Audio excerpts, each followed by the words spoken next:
یہ ارشاد فرمائیے انما الاعمال بالنیات کہ جتنے بھی اعمال انسان کرتا ہے اچھے ہوں یا برے ہوں، جب بھی وہ کوئی عمل کرتا ہے ان تمام اعمالوں کا دار و مدار ان کی نیتوں پر ہوتا ہے۔ اگر نیت کے اندر فساد ہوگا، اگر نیت کے اندر لالچ ہوگا، اگر نیت کے اندر دنیا کو راضی کرنے کی نیت ہوگی تو پھر اس کا کوئی اللہ کے یہاں اس کو اجر و ثواب نہیں ملنے والا ہے۔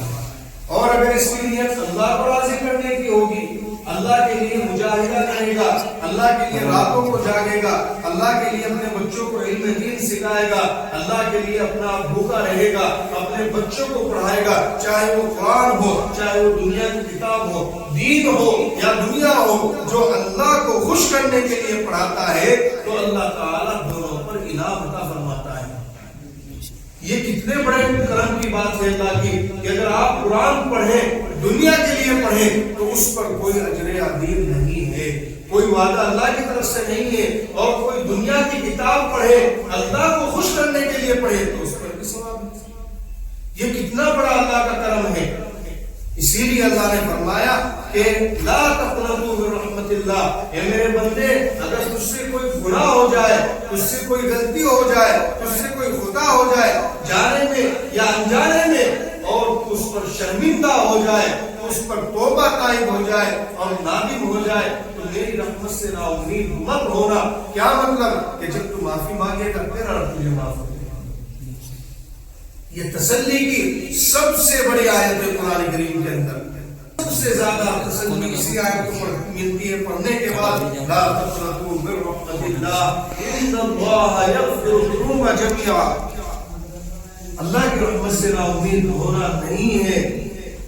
اللہ تعالیٰ تمام گناہوں کو بخشنے پر قدرت رکھتے ہیں۔ اللہ تعالیٰ رحمان بھی ہے، اللہ ستار بھی ہے، اللہ رحم بھی کرتا ہے، اللہ بندے کے گناہوں کو بھی چھپاتا ہے، اللہ تعالیٰ غفار بھی ہے، اللہ تعالیٰ بندوں کے گناہوں کو معاف بھی کرتا ہے۔ ضرورت اس بات کی ہے میرے عزیز دوستوں اور پیارے طلباء کہ ہماری نیت جو بھی کام ہو سب سے پہلے یہ ہو کہ میرا اللہ راضی ہو جائے، میرا رب راضی ہو جائے۔ اللہ تبارک و تعالیٰ کو جو بندہ راضی کرنے میں لگتا ہے تو اللہ تعالیٰ اس دنیا کو ذلیل کر کے اس کے قدموں میں ڈال دیتا ہے۔ آج ہمارا معاملہ الٹا ہو گیا ہے۔ شادی کا ٹائم آتا ہے، آپ کو صاحب دیکھیے ہمارے گھروں میں بھی، آپ کے گھروں میں کہ شادی کا ٹائم آیا، کوئی خوشی کا ٹائم آیا تو خوشامد کرتے ہیں اپنے بھائیوں کی، اپنے چچا کی، اپنے تائی کی، بھائی آپ کو بھی چل رہا ہے کہ میں نہیں جاؤں گا، آپ نے فلاں ہوتا ہے مجھے پوچھا نہیں تھا، اس کو تو پوچھ لیا تھا، میں بڑا ہوں، اس کو پوچھا جاؤ اسی کے پاس جاؤ، اس کی خوشامد کرے گا، ہاتھ جوڑے گا، اس کو لے کے آئے گا۔ ہونا یہ چاہیے تھا کہ کوشش یہ ہوتی کہ میرا رب ناراض نہ ہو، میرا نبی ناراض نہ ہو جائے، میرے نبی کی کوئی سنت نہ چھوٹ جائے، جس نبی ہر شخص کے لیے اللہ کے نبی صلی اللہ علیہ وسلم جاتے تھے، ہر امتی کی فکر تھی، ہر امتی کا درد نبی صلی اللہ علیہ وسلم سونے نہیں دیتا تھا۔ جتنے بھی امتی آئیں گے قیامت تک سب کے لیے اللہ کے نبی صلی اللہ علیہ وسلم روتے تھے، تڑپتے تھے۔ تو آپ کو یہ خیال کرنا چاہیے کہ میرے محبوب کو کیا تکلیف ہوگی، میرے محبوب جنہوں نے اپنے خون مبارک کو بہا دیا ہمارے لیے لیکن بددعا تک نہیں کی، جن کے کمر مبارک پر اوجھڑی رکھ دی جاتی تھی، اوجھ رکھ دیا جاتا تھا لیکن پھر بھی اس تک نہیں کرتے تھے، فرمایا کرتے تھے اللہ ان کے مسئلوں میں کوئی نہ کوئی تو ہدایت والا پیدا ہوگا، اللہ کوئی نہ کوئی تو ہوگا جو تیرا نام لینے والا ہوگا۔ اللہ کے نبی صلی اللہ علیہ وسلم جب اس آیت کو پڑھ لیا لا تقنطوا من رحمت اللہ تو پھر کبھی نا امید نہیں ہوئے، اور پھر وہی دیکھیے جو جان لینے پر لگے ہوئے تھے وہی جان دینے والے بن گئے۔